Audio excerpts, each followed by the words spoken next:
serie que se llama ¿Cómo estudiar la Biblia? Y dentro de esta serie hemos estado viendo algunas herramientas que nos van a ayudar a tener una comprensión más clara de la Escritura. Y hemos visto que esta herramienta se llama Teología Bíblica, que estudia la unidad de la Escritura. Hoy, ya para concluir la serie, vamos a estar viendo, digámoslo así, de una manera práctica, espero que sea práctico, cómo hacer teología bíblica en un libro. Y obviamente me parece providencial que estemos como iglesia leyendo el libro de Mateo. Así que quiero que en esta noche veamos cómo hacer teología bíblica en el libro de Mateo. Así que vamos a ver un panorama de todo el libro de Mateo, pero no te asustes, nada más va a tardar 4 horas. Así que tomen muy bien su asiento, no se crean. Voy a tardar menos, pero hoy vamos a ver si todo el libro de Mateo y cómo nos lleva a Cristo usando teología bíblica. Nada más como resumen, y es solo un slide, no se preocupen, no son varios. Les voy a platicar lo que hemos estado viendo a lo largo de estas 4 semanas. Tal vez hay alguien aquí que venga por primera vez, que no haya visto las transmisiones en internet y diga, pues yo no he escuchado nada de qué es teología bíblica. Entonces, aquí yo puse un resumen de lo que hemos estado viendo a lo largo de estas 4 semanas, donde primero que nada vemos y hemos platicado que la Escritura tiene un solo autor y que por lo tanto tiene un solo propósito, que es el plan de redención de Dios que se centra en el Señor Jesucristo, en su muerte y en su resurrección. Por eso dice ahí, o vemos ahí en la grafiquita, que desde Génesis 1 hasta Apocalipsis 22, 21, todo está centrado en la gran historia de redención que culmina y se completa en la persona de Cristo. Y hemos visto 4 temas que yo les dije jugando que eran los 4 caballos del Apocalipsis, porque son los 4 principales temas que se desarrollan en la Escritura para ver el plan de redención. Y basado en eso, porque si se acuerdan la semana pasada vimos el tema del exilio, del éxodo y del reposo, yo completé aquí la oración que he estado construyendo a lo largo de las semanas. Es una que yo hice, pero usted puede hacer la suya. Pero más o menos esto es de lo que la Escritura nos narra. Y es que Dios rescata a su pueblo de la esclavitud del pecado, ese es el verdadero éxodo, a través de un pacto incondicional de gracia por medio de la sangre del Cordero. Todo pacto necesita sangre y en el pacto final, en el pacto que se ha revelado en la persona de Cristo, ese se cumple por medio de su sangre, donde Él ahora ha derramado su presencia amorosa en ellos. Todos aquellos que son partícipes de este nuevo pacto han recibido por puro amor y pura gracia la presencia de Dios derramada en sus corazones, de modo que ahora Dios habita en ellos. Ese es el tema del templo. Y ahora reina a su pueblo por medio del gran Rey Jesús. Ese es el tema que vimos acerca del reino. Dios reinando en su lugar, a su pueblo, para su gloria, para llevarlos al reposo final de Dios. Así que este es un resumen imperfecto, pero que nos ayuda a entender cómo el plan de salvación de Dios se va desarrollando a lo largo de la Escritura. Entonces cuando tú, no sé si se acuerdan la ilustración que les di la primera semana, pero cuando tú vas al hotel y abres tu cajón y ves ahí una Biblia que es el puro Nuevo Testamento, es porque la gente piensa que el Antiguo trata de acerca de Israel. El Antiguo Testamento trata de Israel y trata de Moisés y trata de Jerusalén, y como yo no vivo ni en Jerusalén, ni soy israelita, ni mi líder es Moisés, pues el Antiguo Testamento no aplica para mí. No tiene nada que decirme y por eso nada más me interesa el puro nuevo. Pero cuando tú ya estudiaste teología bíblica en la Iglesia Bautista Genezaret, tú sabrás que cuando escuches la palabra Éxodo, sabes que hay una correlación en Éxodo con la historia de Jesús, que cuando escuches el templo de Salomón, todo esto te lleva hacia Jesús, que cuando escuches los pactos de Moisés, hay un pacto final que se cumple en Jesús, de modo que aún el Antiguo Testamento nos da la riqueza de quién es Jesús. En el Antiguo Testamento nosotros encontramos la hermosura de Jesucristo, y cada narrativa, cada historia y cada personaje contribuye de una manera orgánica, es decir, natural, no forzada, a la historia del gran rey. De modo que en cualquier sección de la Escritura que tú te encuentres, tiene como fin, poco a poco, llevarte este plan de redención que se cumple en la persona de Cristo, y por lo tanto el Antiguo Testamento es igual de maravilloso que el Nuevo, porque en todos ellos Dios ha hablado acerca de su Hijo Jesucristo. Y entonces ahora podemos leer el Antiguo Testamento con gozo y alegría, porque este nos lleva al Señor Jesucristo y nos enseña su hermosura. Amén. Entonces, cuando en la lectura bíblica te toque otra vez el Antiguo Testamento, podremos ahora sí disfrutar de cómo el Antiguo Testamento nos enseña la grandeza y la hermosura del gran Rey. Bueno, entonces como yo les dije, ya voy a pasar ahora sí el tema de Mateo. Y me parece que no es casualidad, como les dije, que estemos como iglesia estudiando Mateo, por dos cosas. Una, porque estamos leyendo como iglesia Mateo, y tal vez si ahorita que vayamos viendo Mateo, ustedes van a ir entendiendo un poquito más. Pero segunda, porque Mateo, que es el primer libro que tenemos acomodado en el Nuevo Testamento, Mateo tiene un propósito en particular, que es enseñarnos que Jesús cumple todas las profecías del Antiguo Testamento. Y él acomoda su libro para llevarte desde el Génesis hasta el exilio, para que veas cómo Jesús completa todo el Antiguo Testamento. Y ahorita en el último slide yo lo voy a explicar, espero sea entendible, pero me encanta que estemos leyendo como iglesia Mateo, porque no hay mejor libro para hacer teología bíblica en el Nuevo Testamento que Mateo.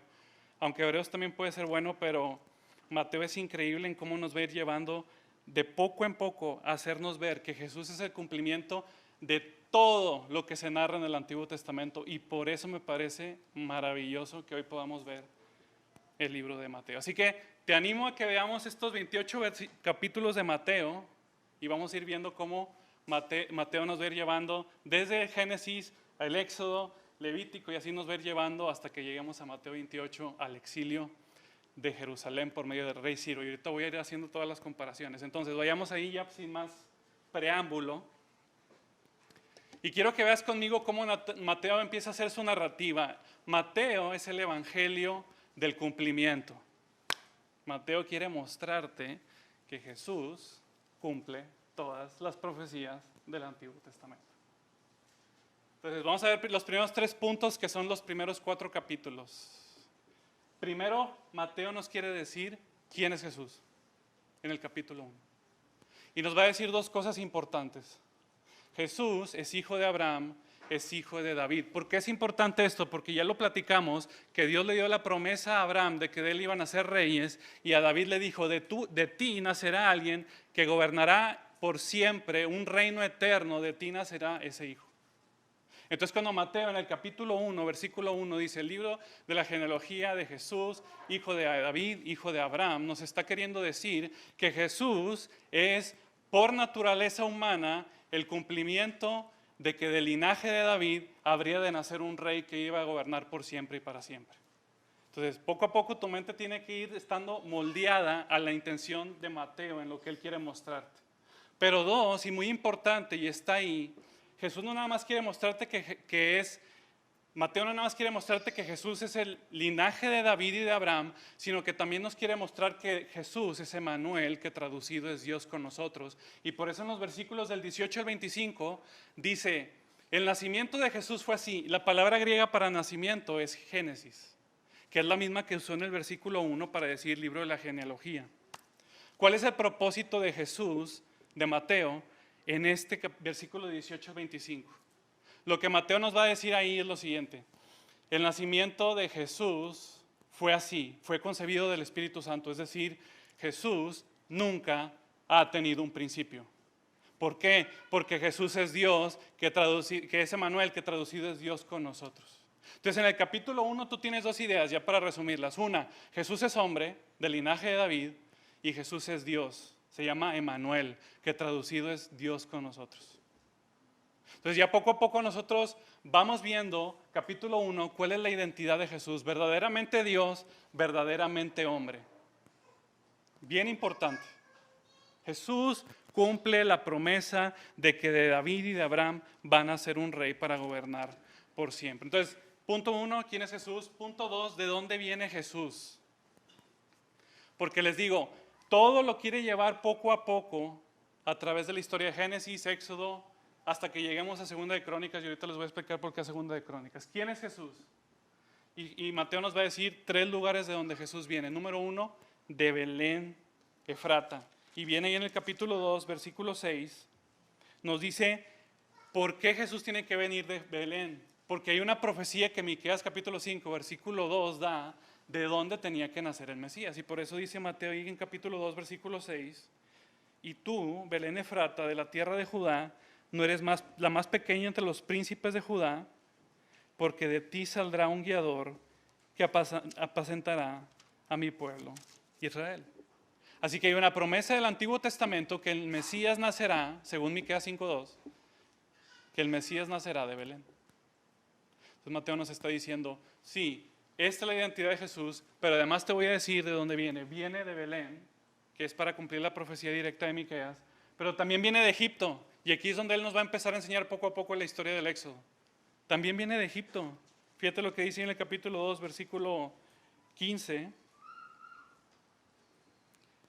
Capítulo 2, versículo 15. Y estuvo allá hasta la muerte de Herodes, para que se cumpliese lo que dijo el Señor por medio del profeta cuando dijo, de Egipto llamé a mi hijo. Entonces, dos locaciones importantes de dónde viene Jesús. Número 1, de Belén. 2, de Egipto. Ahorita vamos a ver por qué el Egipto es importante. Y 3, de Genezaret, versículo 23 del capítulo 2. Y vino y habitó en la ciudad que se llama Nazaret, para que se cumpliese lo que fue dicho por los profetas, que había de ser llamado Nazareno. Hay algunos que dicen que la palabra nazareno del hebreo significa como rama, se me fue porque la leí en el inglés, como rama, y esta es una referencia a Isaías capítulo 11, que dice que del vástago de Isaí habría de nacer el verdadero rey. Entonces, como dicen que la alusión aquí es a la profecía que dio Isaías capítulo 11, versículo 1, de que del tronco de Isaí había de nacer el verdadero Mesías. Sea así o no sea así, el punto de Mateo es hacernos ver que aún de donde Cristo viene, tiene un cumplimiento en el Antiguo Testamento. Entonces, en la mente de Mateo, cada referencia que nos da de Cristo nos quiere hacer ver cómo Cristo en cada una de ellas está cumpliendo algo relacionado al Antiguo Testamento. Y esto nos lleva vinculado a cómo es la preparación del ministerio del Señor Jesucristo. Y por eso en el capítulo 3 y 4 da 3 referencias muy importantes que quiero que pongamos atención. Número 1, Jesús pasa por en medio del agua. Y ahorita voy a hacer la conexión. Ahí en el capítulo 3 vemos el tema del bautismo de Jesús. Entró a las aguas, fue bautizado por Juan el Bautista. Ahí están los versículos de referencia. Pero inmediatamente después de que Jesús pasa por las aguas, es llevado al desierto para ser tentado por el diablo. ¿Sí? 40 días y 40 noches casualmente, haciendo referencia a los 40 años en que Israel estuvo en el desierto. Y luego después de ahí Jesús sube a la montaña para entregar la ley que él ha de promover en el nuevo reino. Porque esta referencia es importante. Quiero que veamos aquí este panorama. Jesús saliendo de Egipto, pasando por las aguas, pasando por el desierto y subiendo a la montaña. ¿A qué les recuerda todo esto? Al pueblo de Israel, ¿verdad? Lo mismo, salió de Egipto, pasó por las aguas, pasó por el desierto y ahora sube a la montaña. La misma historia. Entonces, en la mente de Mateo, ¿qué es lo que está haciendo Mateo? Y quiero ayudarte a que lo veas y que juntos, porque yo también, aprendamos qué es lo que está en la mente de Mateo mientras lo está escribiendo. Te está queriendo decir, mira, esta es la genealogía de Jesús, porque el libro de Génesis trata acerca de las genealogías. Y luego después de ahí nos va a llevar al libro de Éxodo. Mira cómo Jesús cumple exactamente lo mismo del Éxodo, pero con una diferencia. Israel fue tentado en el desierto y cayó. Jesús fue tentado en el desierto y ¿qué pasó? Venció. Este es el verdadero Hijo de Dios.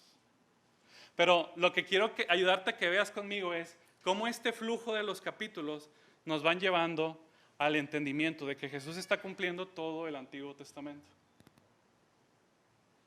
Una vez que Jesús sube a la montaña, hay una diferencia con Moisés.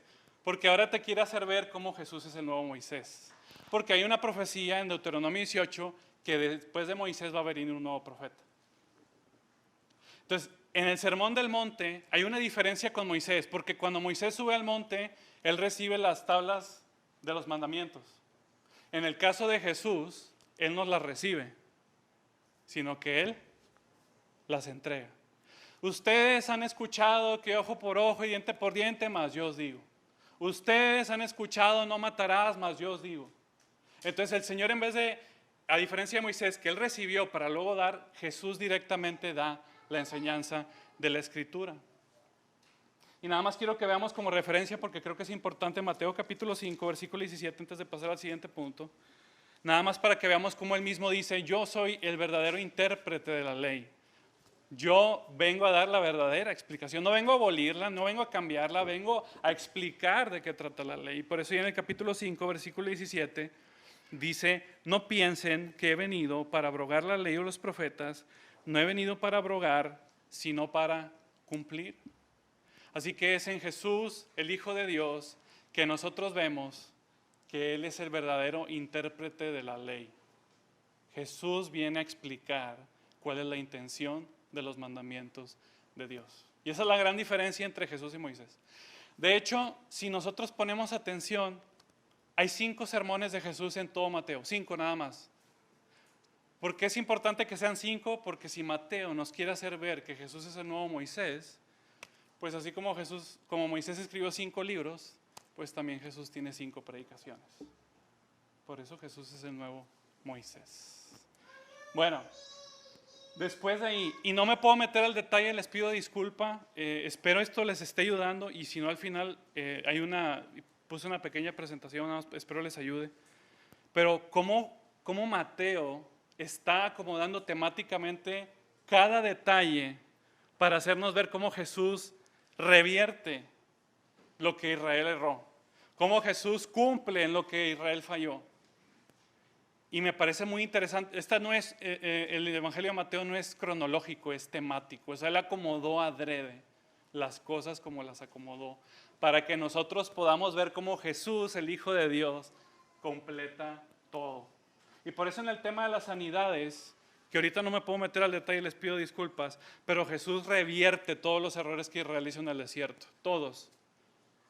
Y ahorita no me puedo meter al detalle, pero Jesús esencialmente purifica a los que no pueden estar con Dios, que ese es el punto de esos 2 capítulos. ¿Por qué? Porque hay muchos leprosos, hay gente que no puede estar en comunión con Dios, pero Jesús a través de sus sanidades viene a restaurar lo que el pecado ha venido a introducir, viene a restaurar una comunión con Dios. Él, al imponer sus manos, ahora los que no pueden tener comunión con Dios, por medio de Él pueden acercarse limpios a Dios, porque Jesús es suficiente para sanar, para perdonar y para salvar. Así que Jesús, por su nuevo reino, viene a restaurar todas las cosas. El fin no es la sanidad en sí, no es que Él quisiera nada más sanar por sanar. La sanidad tiene el propósito de hacernos ver cómo Él, al final de los tiempos, va a traer una restauración completa de todas las cosas. Y por eso Jesús comienza a restaurar a las personas, lo cual es una señal de una nueva creación.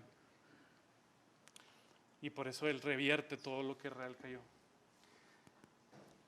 No te apures, poco a poco tu mente va a ir siendo cada vez más moldeada al entendimiento de los autores. A veces ahorita te puede abrumar tanta información o decir, pues yo no lo veía así, no sé de qué me perdí, ya leí Mateo muchas veces y yo no vi nada de esto. Pero cada vez que nosotros nos vamos acercando a la Escritura, entendiendo que Dios está haciendo una conexión, va a ser más fácil para nosotros entender por qué Dios dijo lo que dijo, por qué Mateo escribió lo que escribió. Y eso nos va a dar cada vez un poco más de claridad. En el capítulo 10, ya me lo acabamos, porque después nos vamos a ir juntando los capítulos. En el capítulo 10, Jesús manda a sus discípulos a que conquisten la tierra, ¿no? Y es obvio, ¿por qué? Porque ya están llegando a la tierra prometida. Ya subieron a la montaña, ya tienen la ley, ahora hay que ir a conquistar la tierra. Y en el capítulo 10, escoge a 12 discípulos, que no me parece casualidad, y les dice, vayan, pero no se vayan a distraer. No vayan a entrar con los samaritanos ni con los gentiles. Vayan a la tierra de Israel. Un solo enfoque ustedes tienen hoy. Pero cuando entren a la tierra, encontrarán resistencia. Lo mismo. Entonces Mateo nos está desarrollando la historia del Antiguo Testamento y cómo Jesús la está cumpliendo. Espero no estarles abrumando y estar siendo claro. Y si no, al final me pueden preguntar, no hay problema. Ahora, como ya entramos a la tierra y en teoría tenemos que encontrar el descanso, porque Dios ha dado un descanso al llegar a su tierra prometida, tenemos ahora que hablar del rey. Porque ahora estamos viviendo bajo la monarquía. Ya estamos en la tierra y ahora tenemos un rey. ¿Quién es ese nuevo rey? Ese nuevo rey es Jesús. Y eso lo explica el capítulo 12, versículos 25 al 37. Y en el 11:29, como vimos la semana pasada, si hemos llegado a la tierra prometida, ¿dónde está nuestro nuevo descanso? Y por eso dice Jesús, yo soy el verdadero descanso para vuestras almas. Y entonces, es así como Jesús viene a cumplir todas las cosas. Vengan a mí, yo soy el verdadero descanso. Ustedes ya están en la tierra, pero yo soy el verdadero descanso para vuestras almas. Capítulo 13. Ya que pasamos los libros de Samuel, ya estamos pasando los libros de Reyes, ahora siguen los libros de sabiduría, Salmos y Proverbios. Y en el capítulo 13, Jesús describe el reino en forma de poesía y sabiduría. Si tú lees el capítulo 13, te vas a dar cuenta que hay muchas parábolas, hay mucha poesía. Pero qué interesante que Mateo diga en el capítulo 13, versículo 35, y vamos ahí, qué es lo que está en la mente de él, para decirnos, estas enseñanzas del reino están muy relacionadas con los Salmos y con los Proverbios, capítulo 13, versículo 35.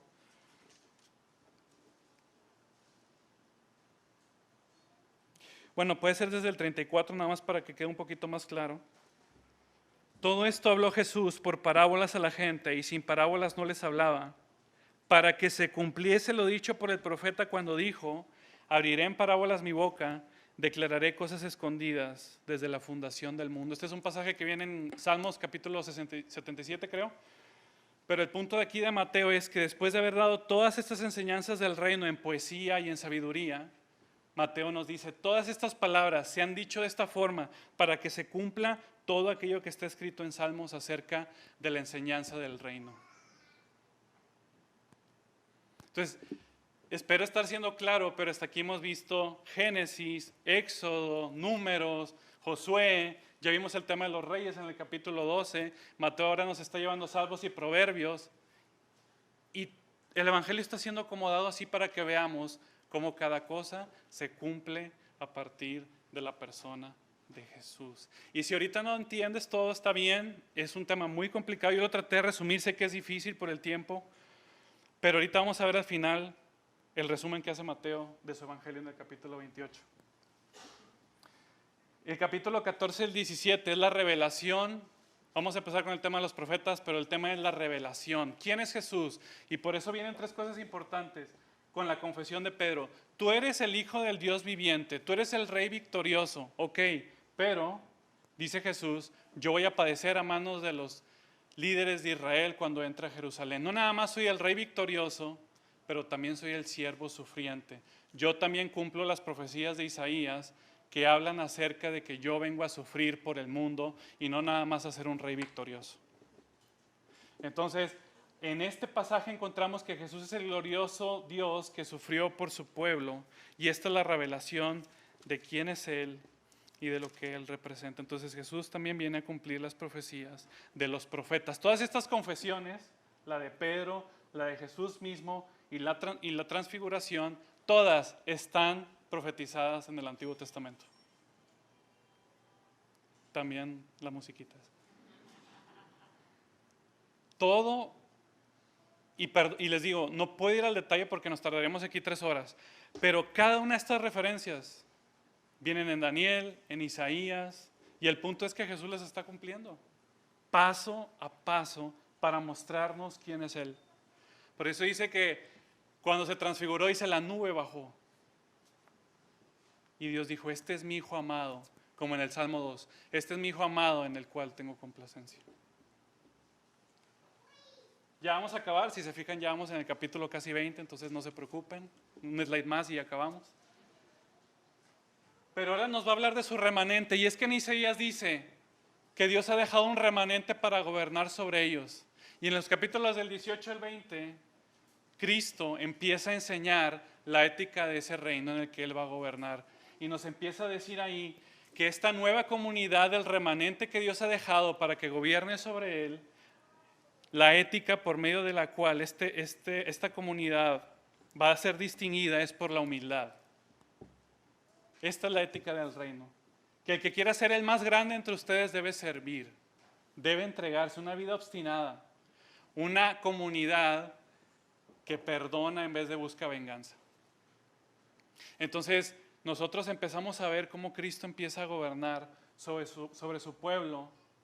Y después de esto vemos la exhortación, capítulo 21 y 22. Aquí hay como que un cambio en el libro. Esto es como la última transición del libro. Porque entonces, si ya se ha explicado que el rey es rechazado y el pueblo no quiere saber nada de él, entonces estamos a punto de ver el tema del exilio, que el templo está a punto de ser destrozado como en el Antiguo Testamento. El pueblo de Israel se obstinó, no quería saber nada de Dios. ¿Y cuál fue la consecuencia de eso? Que Dios los condenó, destruyó el templo y fueron exiliados los del norte a Siria y los del sur a Babilonia. Y ahora vamos a empezar a ver de cierto modo el mismo patrón. Y ya con esto vamos a acabar. Primero Jesús da la exhortación en los capítulos 21 y 22. Dice, empieza a confrontar el templo actual. Ustedes han hecho la casa de mi padre cueva de ladrones, y se empieza a comportar como Jeremías. Las mismas exhortaciones, exhortando al pueblo, a los líderes y condenando el templo. Y dice, ustedes han convertido la casa de mi padre en cueva de ladrones. Después empieza a reprender a los líderes de Israel, que le dicen, ¿con qué autoridad tú haces esto? Y entonces él empieza a reprenderlos. Y después de ahí, si vamos ahí para que nada más lo tengan de referencia, en el capítulo 21, 43 y 44, no es tan claro, así a simple vista, pero ahí Jesús está prediciendo la destrucción del templo. Capítulo 21, 43 y 44.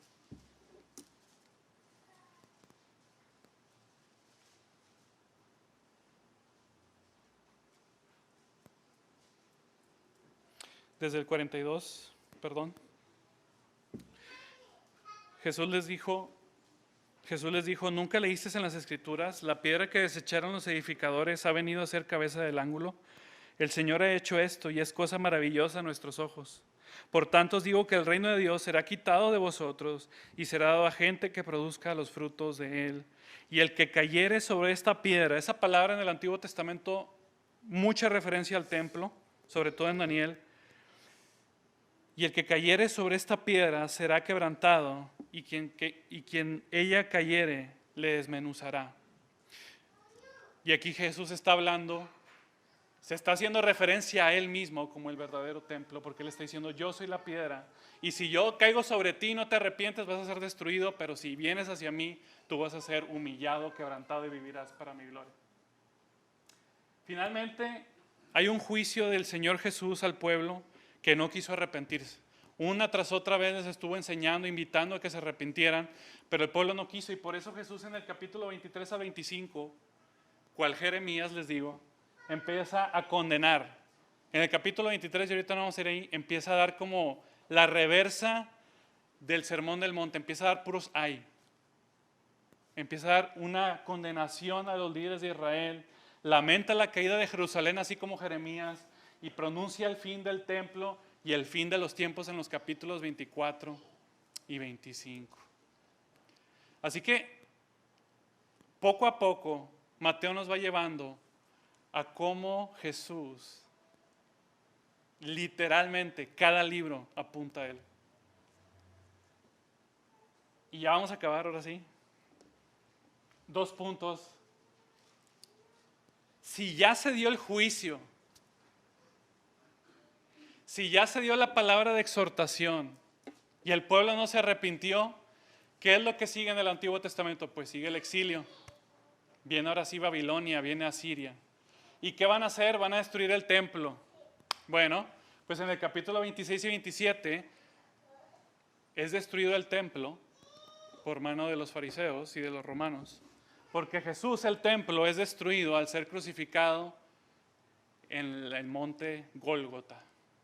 Y él mismo lo dijo, y los que están aquí jóvenes lo vimos esta semana en el estudio bíblico. Él dijo, yo les voy a dar una señal destruyan este templo y yo lo voy a levantar en 3 días. Yo voy a levantar el templo en 3 días. Y por supuesto el Señor dio la señal en su resurrección. Así que Jesús al resucitar termina con el exilio y da una nueva restauración a su pueblo, vida eterna y un gozo para siempre, que es lo que encontramos ahí. Si quieren, vayamos con esta última referencia a Mateo capítulo 27, para ver cómo Jesús termina con el exilio y da una nueva vida. Capítulo 27, versículos 52 y 53.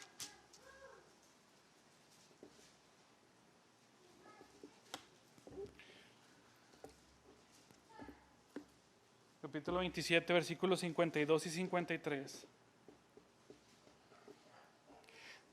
Y este es como que el fin del exilio, cuando resucitó Jesús.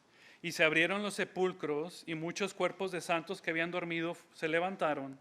Y saliendo de los sepulcros después de la resurrección de Jesús, vinieron a la santa ciudad y padecieron a muchos. Así que Jesús termina con el sufrimiento y empieza a dar una nueva vida al resucitar a aquellos que eran sus discípulos. Y eso lo hará también, por supuesto, en su segunda venida. Bueno, ahora sí, quiero que veamos este último slide. Cómo Jesús cumple todo en el Evangelio de Mateo.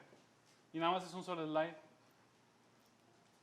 Yo les dije la semana pasada, si se acuerdan, que la Biblia que Mateo tenía en sus manos en aquel entonces, pues obviamente nada más era el Antiguo Testamento, eso es obvio. Pero está acomodada de manera diferente a la que está acomodada la nuestra. O sea, es decir, aquí en nuestra Biblia empieza con Génesis y termina con Malaquías, el Antiguo Testamento, ¿sí o no? Pero la Biblia de los judíos no es así. Empieza con Génesis y termina con Crónicas. Porque en la mente del judío, el libro de Crónicas es el último libro que da un resumen de toda la Biblia. De hecho, la primera palabra de Crónicas es Adán y la última es el exilio el decreto de Ciro. Pero el punto que quiero llegar es que el último libro de la Biblia del Antiguo Testamento es Crónicas. ¿Y por qué esto es importante? Bueno, porque Génesis 1 empieza con la genealogía. ¿Qué genealogía? La de los cielos y la tierra. En el principio creó Dios los cielos y la tierra. Y entonces Génesis empieza explicándonos cómo la genealogía de los cielos y la tierra, después da la genealogía de Caín y Abel, después la de Noé, después la de Abraham. Entonces el libro de Génesis trata acerca de la genealogía. ¿Cómo termina el libro? Y esto se me hace impresionante, y ojalá Dios nos ayude a ver esto esta noche. ¿Cómo termina el libro de Crónicas? Último versículo. Dice, así dice Ciro, rey de los persas. Jehová, Dios de los cielos, fíjate lo que va a decir. Jehová, Dios de los cielos, me ha dado todos los reinos de la tierra. Ahorita fíjate cómo va a hacer conexión con Mateo. Jehová, Dios de los cielos, me ha dado todos los reinos de la tierra.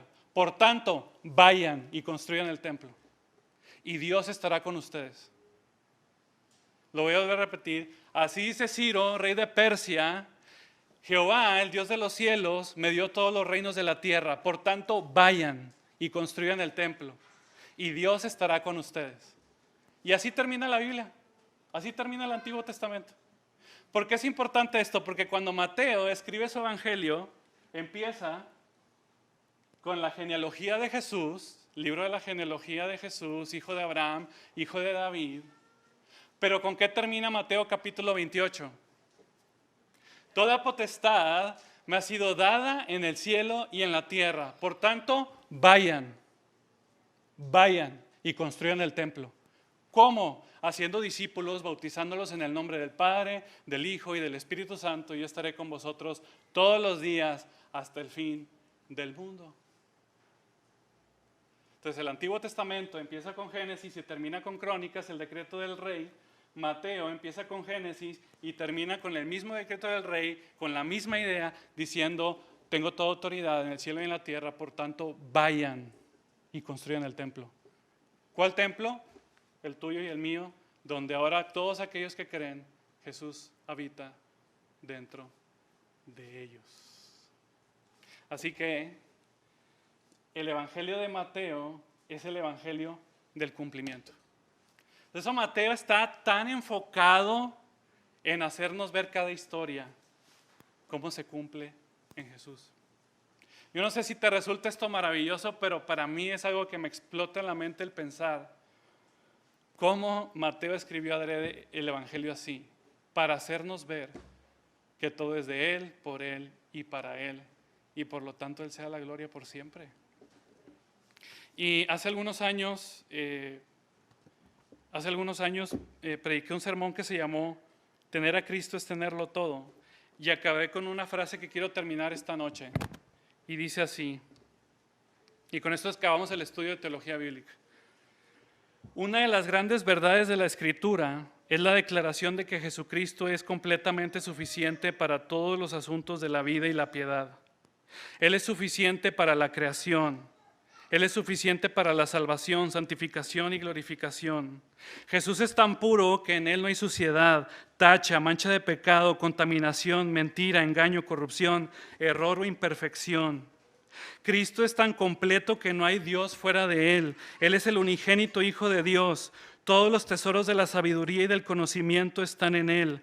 En Él habita corporalmente la plenitud de la deidad. Él es el heredero de todas las cosas. Cristo creó todas las cosas y todas las cosas por Él fueron hechas. Él sostiene todas las cosas con la palabra de su poder. Él es el primogénito de toda creación. Es la representación exacta de Dios mismo. Él es el único mediador entre Dios y los hombres. Él es el sol que alumbra, el médico que sana, el muro de fuego que defiende, el amigo que consuela, la perla que enriquece, el arca que sostiene, la roca para sustentarnos en las presiones más fuertes.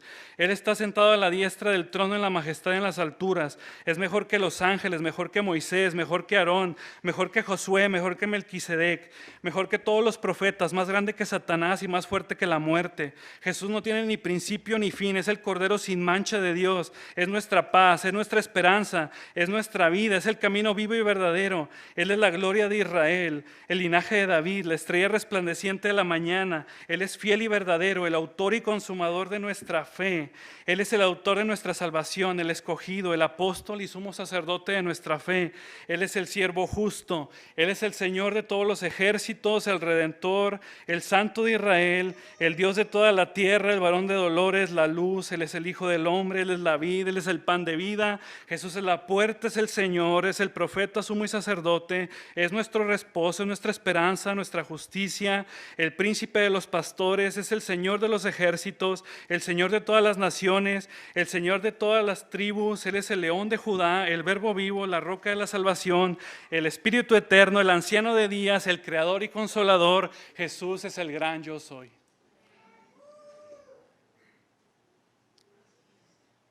¿Cómo no amar a un rey así? ¿Cómo perder nuestro tiempo en cosas vanas? ¿Cómo venir a la iglesia solamente para recibir un privilegio personal cuando tenemos el más grande de todos los regalos, que es Jesucristo mismo? Tener a Cristo es tenerlo todo, nada te falta. Pero no tener a Cristo, no importa lo que tú tengas, no tienes nada. Por eso poseer el regalo de Jesús, el Hijo de Dios, es lo único que puede dar plena satisfacción al alma. Y yo ruego a Dios que cualquiera que esté aquí, que nunca le haya conocido, que puedas entregarte a Él. Y si tú estás aquí y ya le conoces, que Él siga siendo el todo en tu vida. Porque ese es el propósito de la Escritura. Que Dios nos ayude a ver a Jesús, el Hijo de Dios, en cada área de nuestra vida. Que nuestro corazón sea levantado por lo que Él es y lo que Él representa. Porque verdaderamente de Él, por Él y para Él son todas las cosas. A Él sea la gloria por siempre. Amén y amén. Vamos a orar. Padre, te damos gracias porque hoy nos has mostrado quién eres tú, Señor.